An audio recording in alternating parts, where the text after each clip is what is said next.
नमस्कार साथियों, आप सभी का स्वागत है आचार्य अड्डा यूट्यूब चैनल पर। तो आप लोगों का डीएलएड तृतीय सेमेस्टर प्रश्न पत्र चौथा जो कि गणित था, बहुत ही अच्छी तरह से पूरा हो चुका है। यह पेपर हमें शशिकांत जी ने दिया है, उनको तहे दिल से धन्यवाद देता हूँ।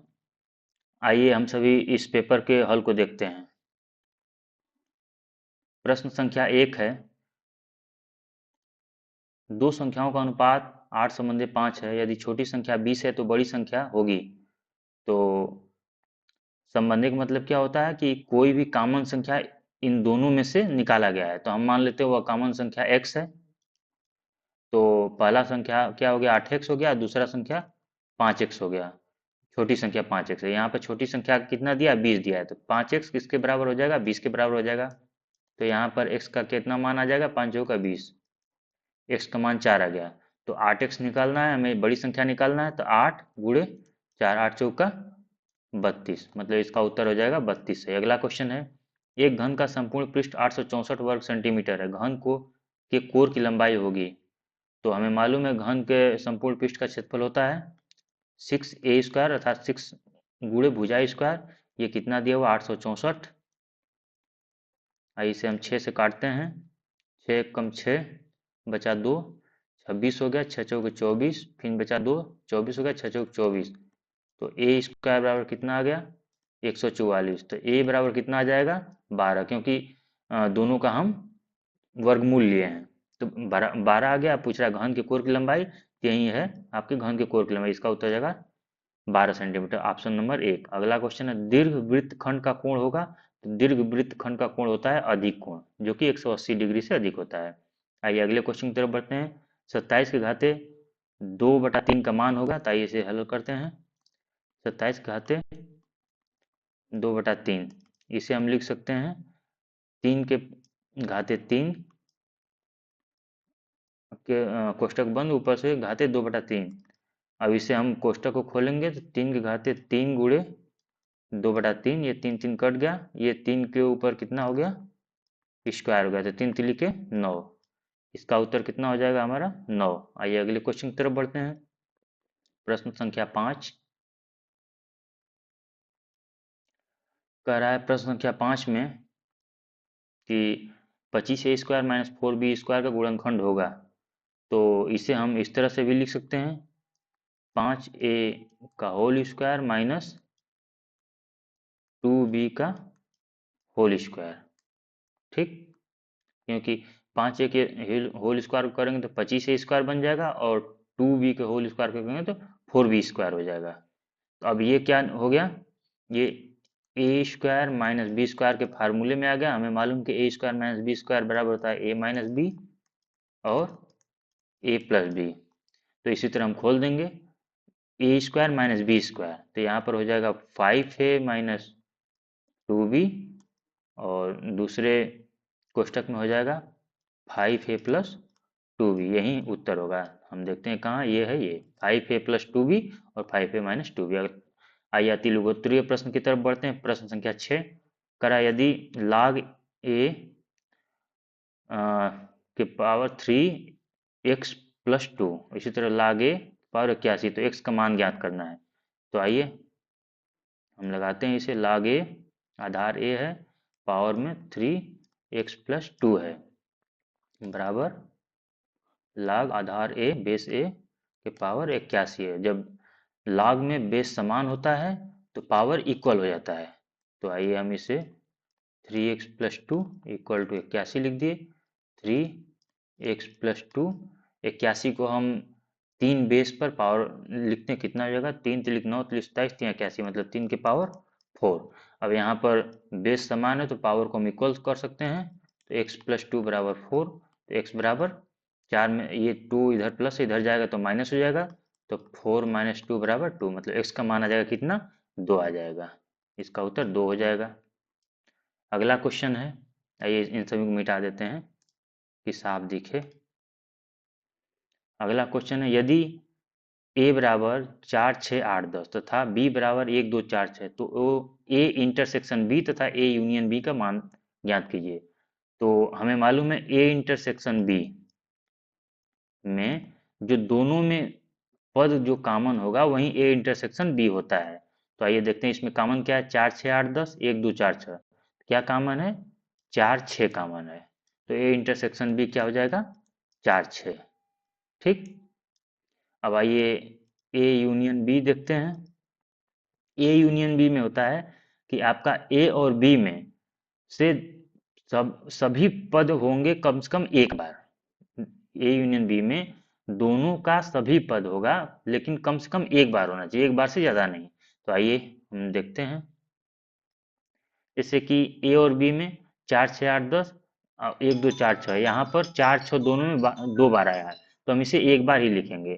तो आइए पहले हम सीरियल वाइज लिखते हैं, 1 2 लिख लेते हैं यहाँ पर, 1 2। उसके बाद क्या है, 4 6 दोनों में है तो एक ही बार लिखेंगे, 4 6। आगे क्या है, 8 10, तो ये 8 और 10, ये हमारा ए यूनियन बी हो जाएगा।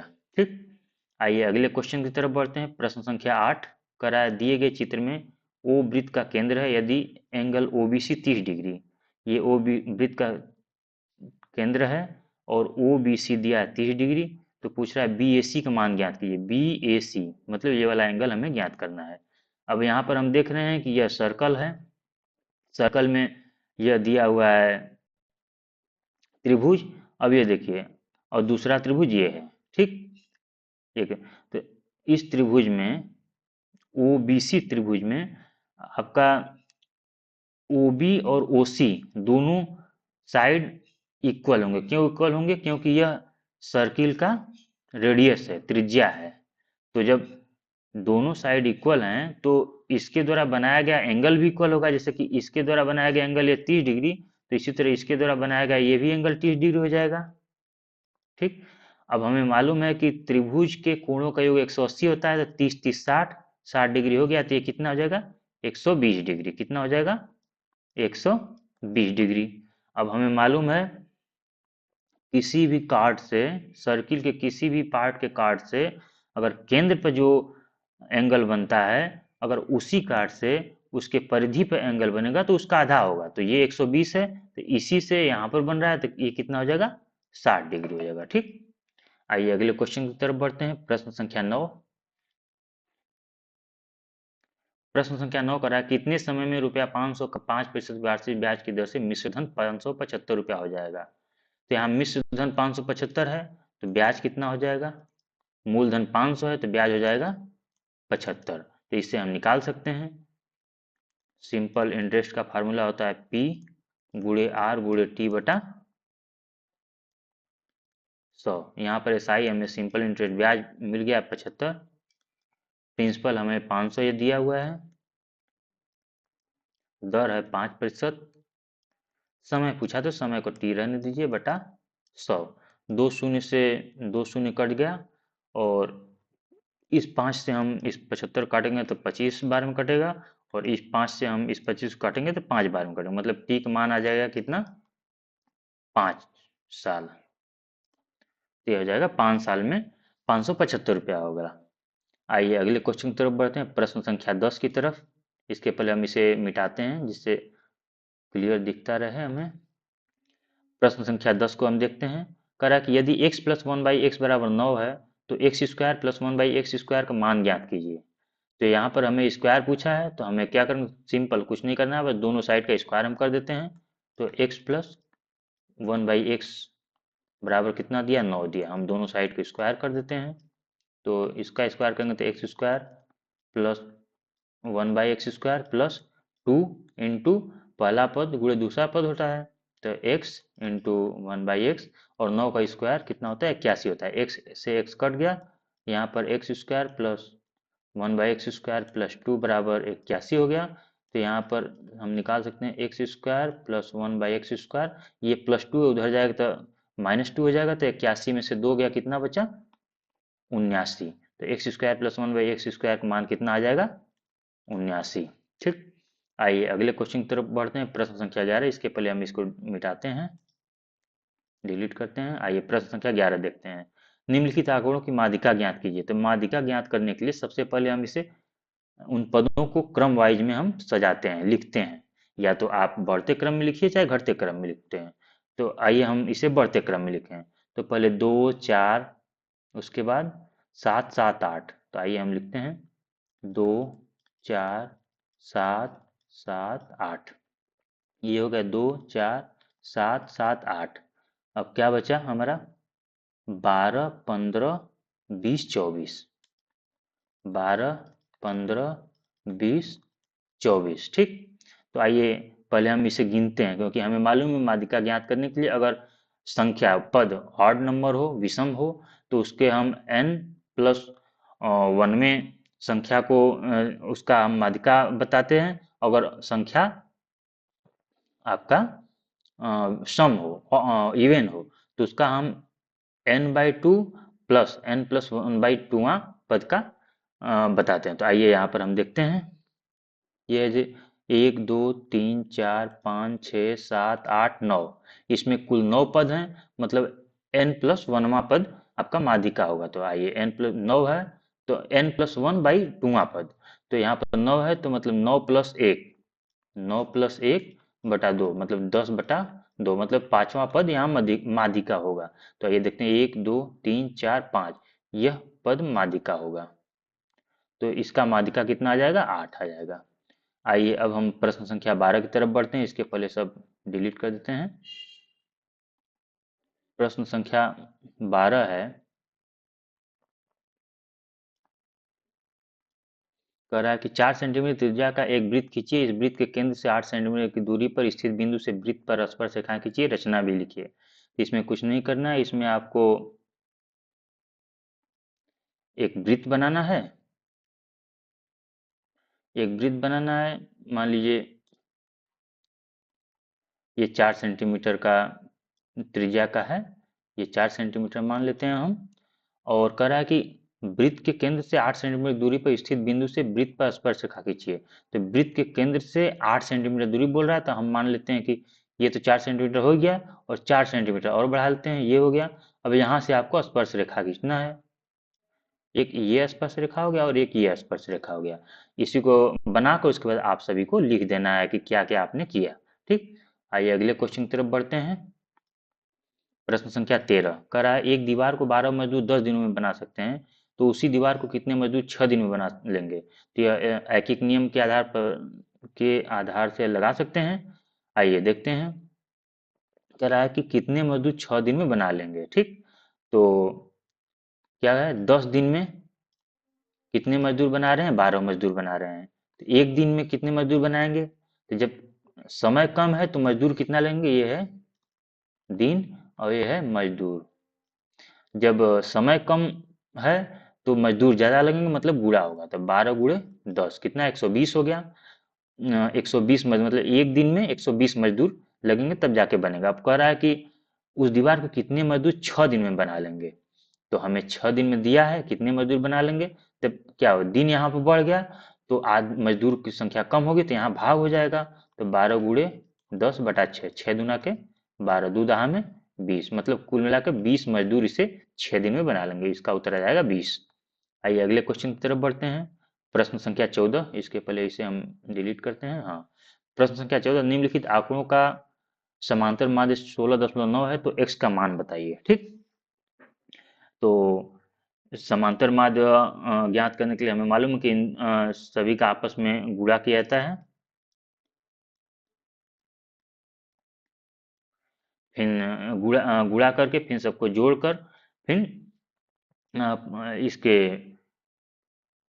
इन संख्याओं के से जोड़कर भाग देते हैं। यही होता है समांतर माध्य के बराबर होता था। आइए हम इन सभी संख्याओं को गुणा करते हैं। तो 5 अट्ठे यहाँ से लगते हैं 40, फिर दूसरा 10 अट्ठे 80, धन 15 दाह में 150, धन 20 दाह में 200, धन 25x, धन 150। ठीक।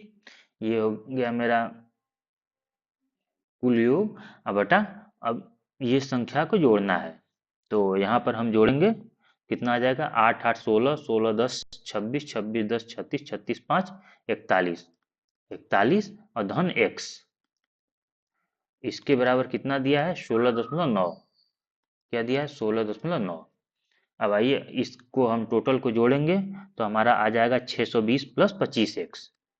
तो 620 प्लस 25x बराबर 16.9 गुणे 41 धन x। ठीक, अब इसे हम गुणा करते हैं।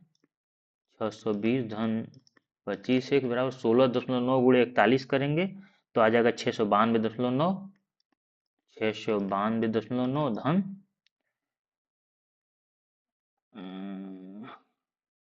तो हाँ धन आ जाएगा 16.9, 1 मिनट धन 16.9x आ जाएगा। ठीक, अब इसे हम x को एक साइड करते हैं और संख्या को एक साइड करते हैं तो 25x माइनस 16.9x बराबर 692.9 माइनस 620।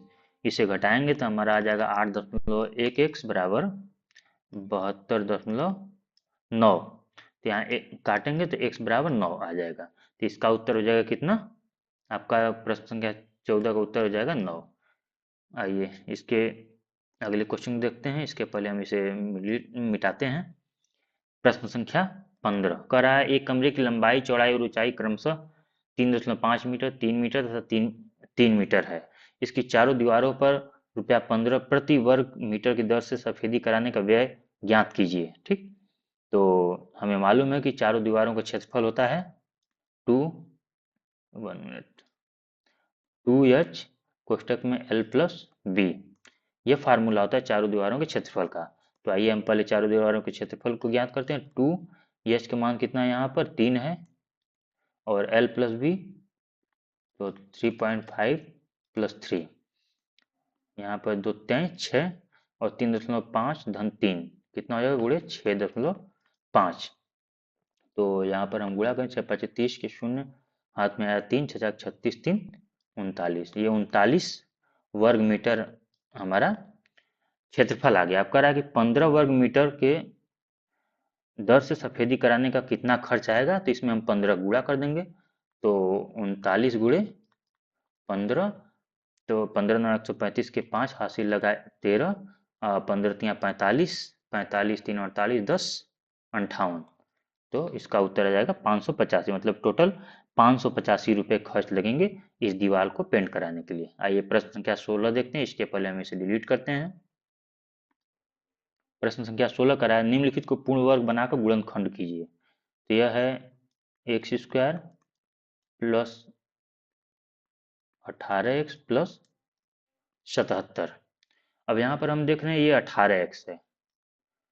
तो पूर्ण वर्ग बनाए हम पहले से विखंडित करेंगे, तोड़ेंगे। तो तोड़ने के लिए क्या करेंगे कि हम 18x को हम 2 गुणे 9x लिख सकते हैं, क्योंकि हमें मालूम है कि a प्लस बी के होल की स्क्वायर के फार्मूला में होता है a square plus B square plus 2ab।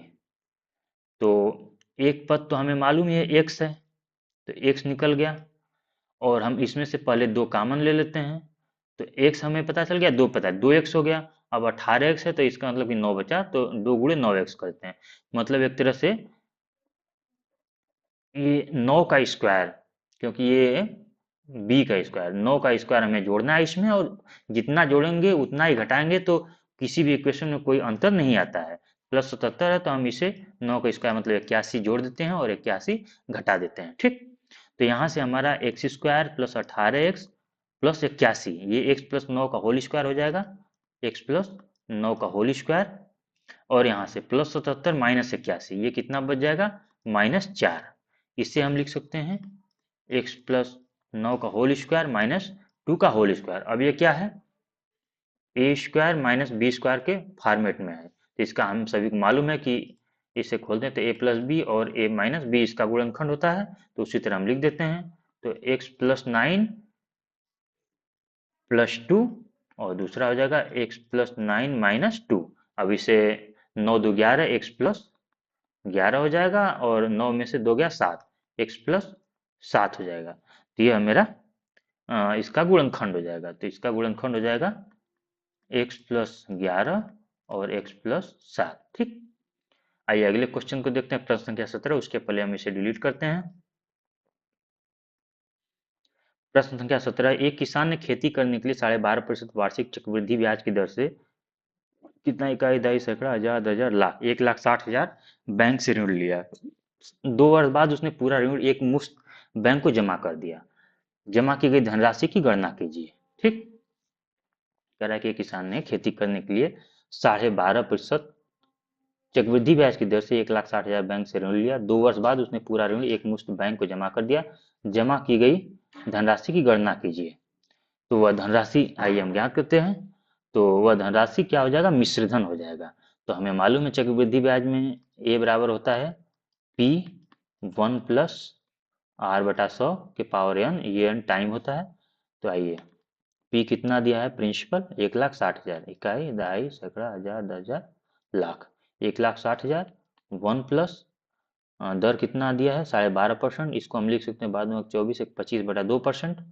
तो 25/2 अब बटा में 100 है, और टाइम कितना है 2 वर्ष बाद, तो यहाँ पर 2 हो जाएगा।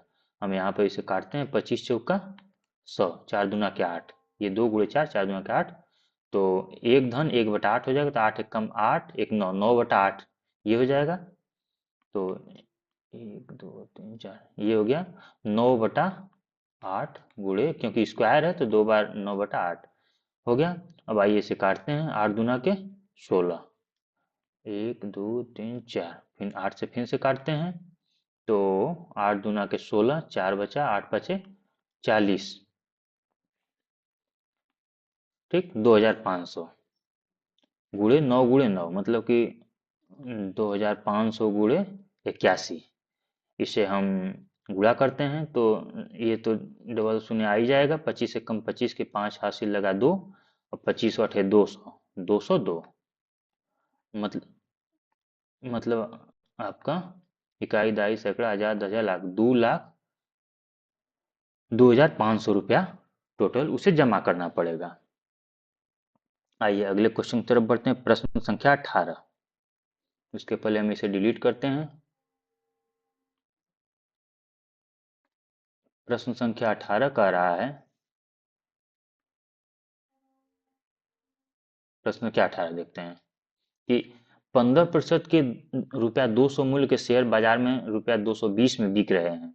ऐसे 50 शेयर कितने रुपए मिलेंगे तथा खरीदार को कितने रुपए वार्षिक लाभ होगा। ठीक, तो पहले तो हम निकालते हैं कितने रुपए मिलेंगे। ये एक तरह से आप कहिए प्रॉफिट कहिए या फिर डिविडेंड कहिए, जो भी कहिए, आप जो भी कह सकते हैं इसे। तो कह रहा है कि 200 पर 15% मिल रहा है, तो यही इसका प्रॉफिट कहिए या डिविडेंड कहिए। तो 200 का 15%, शून्य से शून्य कट गया, 15 दूना के 30, मतलब एक शेयर पर खरीदार को 30 रुपए का प्रॉफिट हो रहा है। और ऐसे 50 शेयर हैं बता रहा है, तो एक शेयर पर 30 रुपए, तो 50 शेयर पर 50 गुणा हो जाएगा, कितना हो जाएगा प्रॉफिट, 1500 का प्रॉफिट हो जाएगा खरीदार को।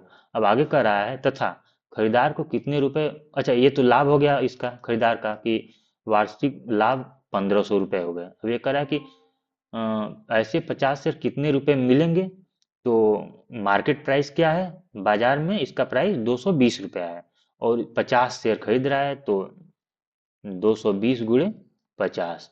आइए इसे गुणा कर देते हैं, 5 दूना के 10, शून्य हासिल लगाए 1, 5 दूना 10 से 11, मतलब 50 शेयर किसी खरीदार को 11,000 में मिलेंगे। तो यहाँ पर आपका मैथ का सभी प्रश्न को हल कर दिया गया है, आप सभी लोग मिला लीजिए और कमेंट में बताइएगा भी कि आपके ऑब्जेक्टिव के 5 में से कितना सही हुआ है। तथा अगर और भी याद होगा कि लघुत्तरी और अति लघुत्तरी जो आप लोग उत्तर निकालें, अगर उसमें भी कुछ याद होगा तो आप लोग बताइएगा कि 18 क्वेश्चन में से आपका मैथ कितना सही हुआ। ठीक, अगर यह वीडियो आपको अच्छा लगा हो तो आप लाइक करिए, अपने दोस्तों में शेयर करिए, जिससे वो भी इस प्रश्न के हल को मिला सकें। तथा जहाँ कहीं भी कुछ डाउट हो, न समझ में आए, तो आप कमेंट करिए और हमारे इस आचार्य अड्डा यूट्यूब चैनल को सब्सक्राइब करिए। धन्यवाद।